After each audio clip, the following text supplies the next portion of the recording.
बेचना पड़ा अधिकतम 1800 रुपये प्रति क्विंटल पर, तो 1 क्विंटल पर 500 रुपये से ज्यादा है घाटा। तो और जितनी भी ऐसी फसलें हैं जिनका एमएसपी घोषित करते हैं उनका वो दाम भी किसानों को नहीं मिलता जिसको न्यूनतम समर्थन मूल्य कहते हैं। तो न्यूनतम ही नहीं मिले तो किसानों का दर्द है, किसानों में रोष है, किसानों में आक्रोश है। और इस आक्रोश के कारण वो कह रहे हैं कि जब तक इस पर खरीद की गारंटी का कानून नहीं बनेगा तब तक किसान भटकता रहेगा, उसको एमएसपी प्राप्त नहीं होगी। किसानों में आक्रोश है, आप साफ तौर पर कह रहे हैं। रामपाल जी, किसानों ने अपना यह आंदोलन एक ऐसे टाइम पर शुरू किया जब आम चुनाव को बमुश्किल 2 से 3 महीने रह चुका है। ऐसे में यह जाहिर है कि मौजूदा सरकार कोई आश्वासन अगर दे भी देती है तो उस पर अमल चुनाव के बाद गठित नई सरकार करेगी। यानी कि सरकार बदलने की स्थिति में इन वादों के भविष्य को लेकर अभी पूरी तरीके से आश्वस्त नहीं रहा जा सकता। ऐसे में आपको नहीं लगता कि बेहतर होगा कि किसान नेतृत्व अपने रुख पर दोबारा विचार करने की संभावना जो है उसको खुला रखे? लकी रघवानी, पहले तो मैं कहना चाहूंगा यदि सरकार का मन बन जाए, ये 3 दिन से ज्यादा काम है ही नहीं, अध्यादेश ले आओ और अध्यादेश के बाद में इनकी सरकार रिपीट हो जाए, उसमें अनुमोदन कर देना। इसलिए ये 3 दिन में भी ये काम कर सकते हैं, 4था दिन लगाने की जरूरत नहीं है। बात है इनकी नीति और नियत की, तो वो ठीक नहीं है, इसलिए मामला उलझ रहा है। इसलिए एक सरकार चाहे तो क्या खास बात है, और यदि आचार संहिता लागू भी हो जाए तो भी चुनाव आयोग से परमिशन लेकर जनहित में वो ये काम कर सकते हैं। और एक विकल्प उनके पास और भी अभी वो है, 1 दिन का संसद का आहूत कर लो, 1 दिन के लिए संसद को उसकी बैठक बुला लो, उसमें पारित कर दो। इसलिए इन पास ऑप्शन कई हैं, ऑप्शनों की बात नहीं है, विकल्पों की बात नहीं है, बात है इनकी नियत की और नीति की। इसलिए वो नहीं है, तो जब तक इनकी नियत नहीं होगी तब तक इसी ढंग की बात सरकार करती रहेगी। तो आप यदि सरकार तक अपनी जो बात पहुंच रही है, हम तो ये कहना चाहेंगे यदि सरकार चाहे, कोई मुश्किल नहीं, इसके पहले चुनाव का पहले ही अभी जो सरसों चल रही है, चना आ रहा है, ज्वार आ रहा है, ऐसे जो 6 फसलों के दाम हैं वो किसानों को प्राप्त हो सकते हैं। और एक दूसरी बात और मैं कह रहा हूं, भारत सरकार के अलावा राज्य सरकार की अधिकारिता है न्यूनतम समर्थन मूल्य पर खरीद की गारंटी का कानून बनाना। ये राज्य सरकार कर देना है। और वहां तो और भी सरल है, 2000 से भारत सरकार ने चिंतन मंथन शुरू किया किसानों को दाम कैसे अच्छे मिले। 17 वर्ष बाद एक उन्होंने आदर्श अधिनियम बनाया जिसका नाम है आदर्श कृषि उपज एवं पशुधन विपणन सुविधा और प्रोत्साहन अधिनियम 2017। उसका प्रारूप 2018 में सभी राज्यों को भारत सरकार की ओर से भेज दिया गया। अब मैं उदाहरण के लिए बताऊंगा, राजस्थान में 2018 में ही उसके आधार पर विधेयक का प्रारूप भी तैयार हो गया, छपकर तैयार है, सरकार की अलमारी में बंद है। तो सरकारी अलमारी से बाहर लाओ, 1 दिन का काम है, क्या खास बात है। और उसमें 2 ही तो परिवर्तन करने हैं जकी लखवानी, उसमें ज्यादा कोई परिवर्तन नहीं करना। यदि ये पुराना जो अधिनियम है 1961 का, राजस्थान कृषि उपज अधिनियम 1961, उसमें ये प्रावधान पहले से ही है कि जिस भी फसल का न्यूनतम समर्थन घोषित हो जाएगा उसका क्रय विक्रय एमएसपी से कम दामों में नहीं होगा। तो हम ये कह रहे हैं कि ये जो है ना ऐच्छिक है, अभी ये बाध्यकारी नहीं है। तो एक शब्द बदल दो अंग्रेजी का, वहां लिखा हुआ है मे शब्द MAY, आप उसको कर दो SHALL शैल। तो जैसे आप मे को शैल में बदलोगे वो बाध्यकारी कानून बन जाएगा। और जो नियम है 1963 के, उनमें लिखा हुआ है जो भी फसल मंडी में आएगी या लाई जाएगी उसका मूल्य निर्धारण खुली नीलाम बोली से होगा। ये तो लिखा हुआ है, तो एक लाइन और जोड़ दो, न्यूनतम समर्थन मूल्य से ही आरंभ होगी नीलामी बोली, हो गया कानून। तो किसानों को फिर सरसों के वो दाम मिल जाएंगे जिसको भारत सरकार न्यूनतम कहती है, चने का वो दाम मिल जाएंगे जिसको भारत सरकार न्यूनतम कहती है। तो न्यूनतम समर्थन देना ये मुश्किल काम नहीं। और भारत सरकार इसलिए विरोध नहीं कर सकती कि वो भारत सरकार का ही आदर्श जो मॉडल एक्ट बनाया उसका आधार पर है, तो वो भी विरोध नहीं कर सकती। और अब तो डबल इंजन की सरकार है, जो विरोध की संभावना है वो भी समाप्त हो गई। अच्छा, आपका कहना है डबल इंजन की सरकार है, लेकिन सरकार की नीयत और नीति में कहीं ना कहीं खोट की आप बता रहे हैं। रामपाल जी, जिस तरह से किसान नेताओं के वीडियो जो सामने आ रहे हैं उससे यह बात भी क्लियर होती जा रही है कि इस बार किसान आंदोलन का जो मुख्य उद्देश्य है वो एमएसपी पर गारंटी नहीं, कहीं मूवमेंट का जो असली इरादा है वो मोदी सरकार को हटाने का तो नहीं है, कहीं किसान आंदोलन के बहाने मोदी हटाओ मुहिम तो नहीं चल रही है, कहीं ऐसा तो नहीं है कि किसान आंदोलन तो बहाना है और असली काम तो मोदी सरकार को हटाना है। लखी जगवानी, हमारा असली प्रयोजन है न्यूनतम समर्थन मूल्य की प्राप्ति की सुनिश्चितता, उसके लिए लीगल गारंटी का कानून, इसलिए यह है हमारा असली उद्देश्य। और अभी थोड़ी शुरू आई आंदोलन, 2010 14 वर्ष होने वाले हैं। 14 वर्ष पहले से राजस्थान में इसी को लेकर आंदोलन शुरू हुआ, 14 वर्ष पूरे होने वाले हैं। अरे 12 वर्ष में तो घोड़े के बच्चे दिन आ जाते हैं।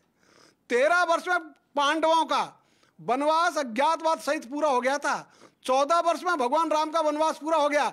अब तो कर दो, हम तो आज की बात थोड़ी है, चुनाव तो कितने हो गए, हो जाएंगे। ये चुनाव का मुद्दा नहीं, लेकिन इस बार किसान आर पार की लड़ाई के मूड में है। यदि सरकार ने एमएसपी देने का कानून नहीं बनाया तो किसान से आशा भी मत करना कि जैसे सरकार को पिछली बार राज में बैठा दिया तो फिर उनको सोचना पड़ेगा कि किसान अब आपके साथ नहीं लगेगा। यदि आपने कानून नहीं बनाया तो हमारा असली मुद्दा है कानून बनाओ, वोट ले ना, किसने मना किए, तो इनको भी वोट चाहिए ना।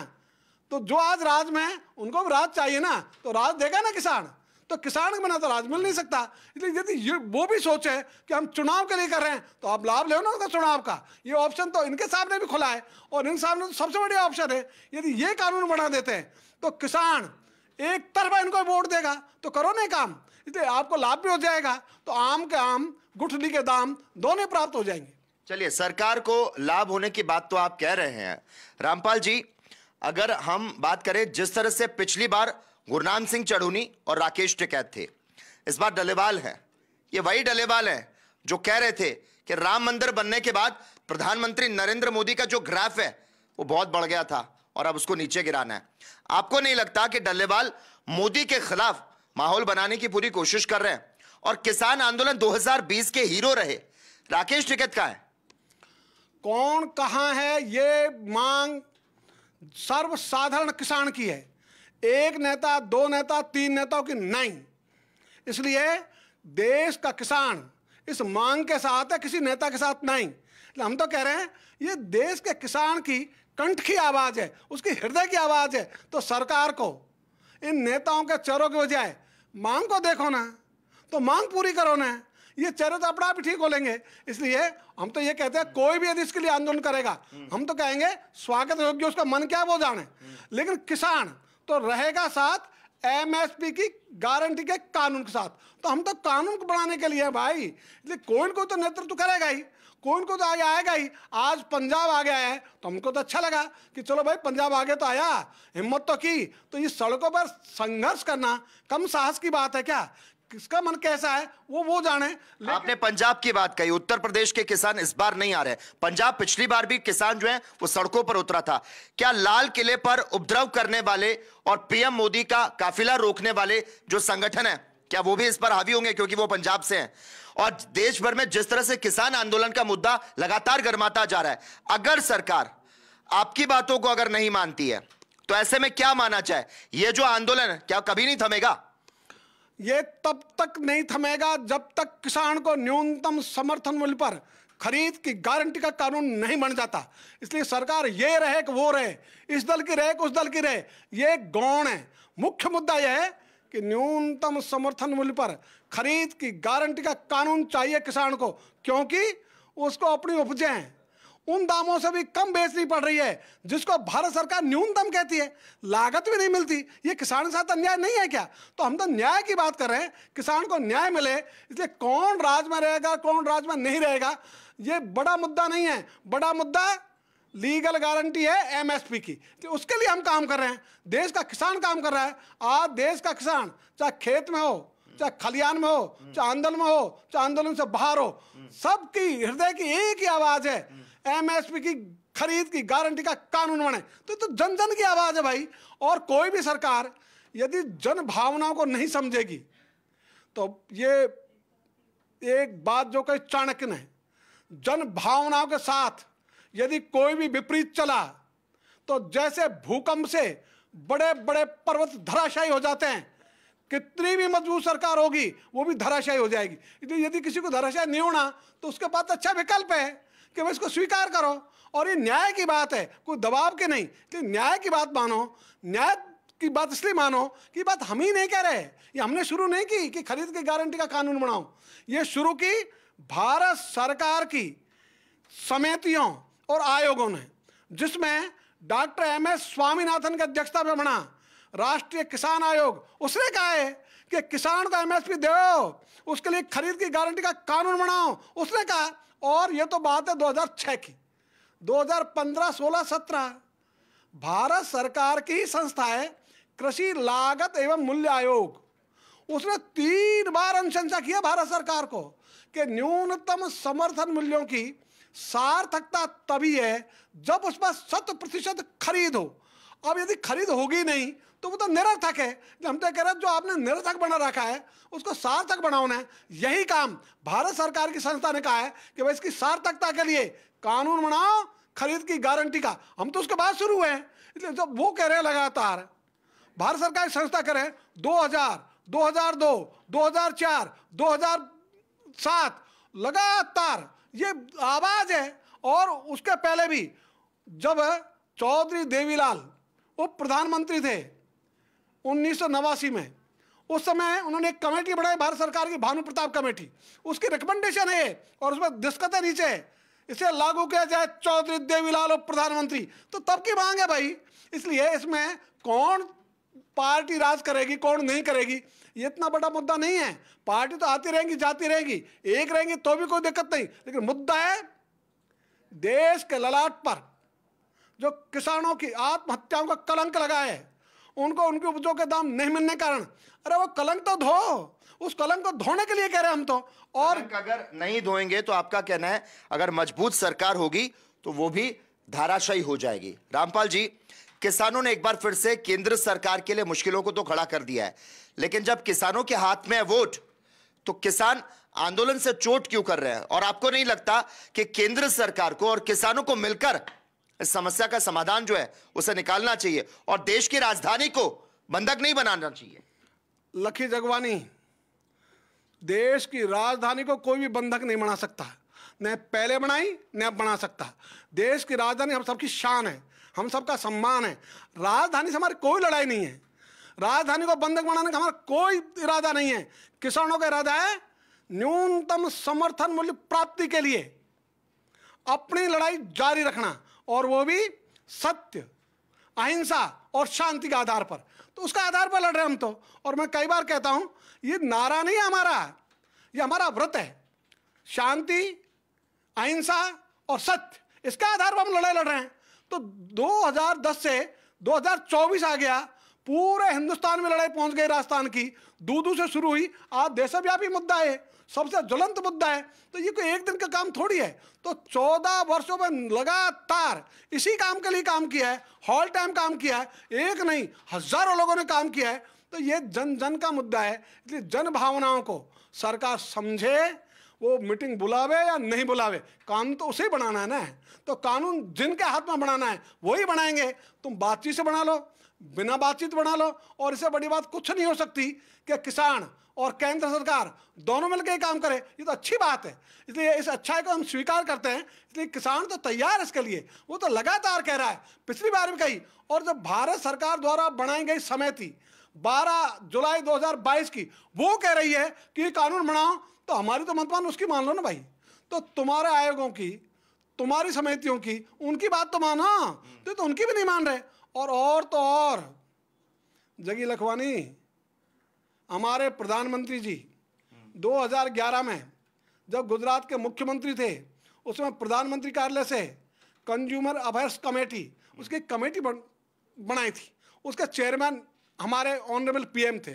और उन्होंने लिखा है लिखित में कि किसानों को उनकी दशा सुधारने के लिए न्यूनतम समर्थन मूल्य आवश्यक है, और ये तब मिलेगा जिसको उसका कानून बनाया जाए। तो ये भाई आपने तो कही है, हम तो कह रहे खुद की रिकमेंडेशन को मान लो ना, दूसरे को भी छोड़ो, आप मत किसानों से बात करो। तो खुद की जो अनुशंसा उसको ही मान लो। तो खुद के अनुशंसा को नहीं मानते उसका क्या करे। हमें तो दर्द यह है, और ये मौका है हमारे शक्तिमान प्रधानमंत्री जी के लिए भी कि वो किसानों की ओर ध्यान दे, कृषि क्षेत्र को प्राथमिकता दे। इस देश के खुशहाली का रास्ता खेत और खलियान की पगडंडी में होकर जाता है, कॉरपोरेट जगत की पगडंडी में होकर नहीं जाता। आज जिस ओर ये चल रहे हैं वो खेत और खलियान का रास्ता इन्होंने छोड़ दिया, इसलिए परेशानी आ रही है। यदि ये जिस दिन ये सोच लेंगे कि हिंदुस्तान कृषि प्रधान देश है, ये मुहावरा नहीं, प्रकृति दत्त सच्चाई है। और एक उदाहरण बताता हूं आपको, दुनिया में कोई भी देश ऐसा नहीं जिसके पास कुल उपलब्ध भूमि में से 51% भूमि कृषि योग्य हो। केवल हिंदुस्तान ऐसा है जिसके पास कुल भूमि में से 51% भूमि कृषि योग्य में खेती होती है। तो आप इतना बड़ा देश, इसलिए हम कृषि प्रधान हैं। हमारे यहाँ 6 ऋतु हैं, किसी देश में नहीं है। इसी ढंग से हिमालय सारी सर्द हवाओं को रोक देता है, तो हमारा अनुकूलता है। और यहाँ का तज्ञ किसान, वैज्ञानिक किसान वो यहाँ उपलब्ध है। इतनी सारी परिस्थितियाँ हमारे पक्ष में है, कृषि प्रधान होने का प्रकृतिदत्त सच्चाई के पक्ष में। तो आप ये क्यों नहीं समझते कि इस देश का यदि समृद्धि आनी है तो वो खेत और खलियान से आनी है। इसलिए कृषि को महत्व दो, यही तो हम करें। और जिस दिन सरकार ने खेत को पानी, फसल को दाम, ये 2 काम कर दिए, देश का किसान ऋण मांगने वाला नहीं रहेगा, ऋण देने वाला बन जाएगा। और उस दिन किसान कैसे कहेगा भारत सरकार से, मत रोते फिरो, मत चक्कर लगाओ विश्व बैंक के, मत चक्कर लगाओ अंतर्राष्ट्रीय मुद्रा कोष के, मत चक्कर लगाओ जापान के, मत चक्कर लगाओ अमेरिका के, हम देंगे ऋण। कितना पैसा चाहिए, किसान देने को तैयार है। इसलिए उस स्थिति में क्यों नहीं लाते आप कि हमारा देश इसके माध्यम से दुनिया का सिरमौर बने, उस और चलो ना। यही तो हम कह रहे हैं। और यदि इसमें कोई चर्चा की जरूरत हो तो हम तैयार है। भारत सरकार बैठ जाओ, उनके सारे अधिकारियों को बिठा लो, उनकी बात से तो हम मान लेंगे, हमारी बात से तो वो मान ले। आपने जिस तरह से कहा कि किसानों को धन की कमी नहीं है, और पंजाब के किसानों के लिए कहा जाता है जो फंडिंग है वो बाहर से हो रही है, उसके बारे में क्या कहेंगे? और अगर हम बात करें अन्नदाता के हुंकार की, तो राजस्थान में क्या कुछ तैयारी है? पहली बात, ये जो फंडिंग की बात होती है उसको तो हम चाहेंगे सरकार जांच करे। पिछली बार भी सरकार ने मुद्दा बहुत उठाया और हमने उस समय भी कहा, सारे आंदोलनकारियों ने, इसकी जांच करो, उसको रोको। कौन भाई, भारत सरकार के पास है ना सारे तंत्र, तो तंत्र भारत सरकार के पास है ना, करो ना कार्रवाई करेंगे नहीं, बदनाम करने के लिए इसको उछालते रहेंगे इसी बातों को, इनका कोई मतलब नहीं है। और लखवानी, राजस्थान की तैयारी, कल भी 500 ट्रैक्टर के साथ हम रवाना होने वाले थे। टोंक से 110 ट्रैक्टर रवाना हुए, 400 ट्रैक्टर अजमेर जिले से रवाना होने वाले थे। कल सुबह उन्होंने 5:30 बजे मुझे गिरफ्तार कर लिया, हमारे जो जिला महामंत्री थे अजमेर के उनको गिरफ्तार कर लिया, और ऐसी जगह ले गए जहां हमारा किसी से संपर्क ही नहीं हो सके। तो ऐसी स्थिति में, और हर गांव को इन्होंने छावनी बढ़ा दिया पुलिस की। तो ये जो इन्होंने काम किया, क्यों किया? इनको यदि जानकारी नहीं होती कि भाई यहाँ 400 ट्रैक्टर जाएंगे तो ये इतना अंबर क्यों करते? इसलिए ये दहल गए, ये डर गए, इसलिए तो इतनी तैयारी की, इसलिए गिरफ्तार किया। ये तो जब चारों तरफ राजस्थान में आंदोलन शुरू हो गए, धरना प्रदर्शन, उसके बाद में 8 बजे हमें छोड़ा है और हम बेल लेकर नहीं आए। हमने कहा हम बेल नहीं लेंगे, उनका तो जेसी जाना पड़ेगा, तो हम तैयार जेसी जाने के लिए। तो उन्होंने जेसी नहीं भेजा, विदाउट बेल बॉन्ड हम दोनों को रिलीज किया, तब हम आए। इसलिए इनके सामने झुककर नहीं आए, जमानत करा के नहीं आए, हम हमारे आग्रह के साथ, सत्याग्रह के साथ हम बाहर आए। हम सत्याग्रह के रूप में लड़ाई लड़ते हैं, वो लड़ाई हमारी जारी रहेगी। और राजस्थान का किसान इस लड़ाई के लिए सदैव तैयार है। लेकिन मैं जो कहा, राजस्थान का किसान का स्वभाव है सत्य, शांति, अहिंसा के आधार पर लड़ाई लड़ना, वो हम लड़ेंगे, वो हमारी लड़ाई चल रही है। फिर हम उसी की तैयारी कर रहे हैं कि आज भी हमारी मीटिंग थी, उसी और हम चलेंगे। बिल्कुल। तो ये थे रामपाल जाट जी, जिन्होंने ये साफ तौर पर बताया कि कल इनकी राजस्थान से दिल्ली कूच की तैयारी थी, लेकिन इसी बीच इन्हें गिरफ्तार किया गया और आगे अब एक बार फिर से रणनीति बनाएंगे और किसानों की जो मांग है उसको लगातार उठाते रहेंगे। धन्यवाद रामपाल जाट जी हमारे साथ इस चर्चा में जुड़े रहने के लिए। तो देश और प्रदेश की तमाम अहम खबरों के लिए जुड़े रहिए हमारे साथ और देखते रहिए द पीके टाइम्स न्यूज।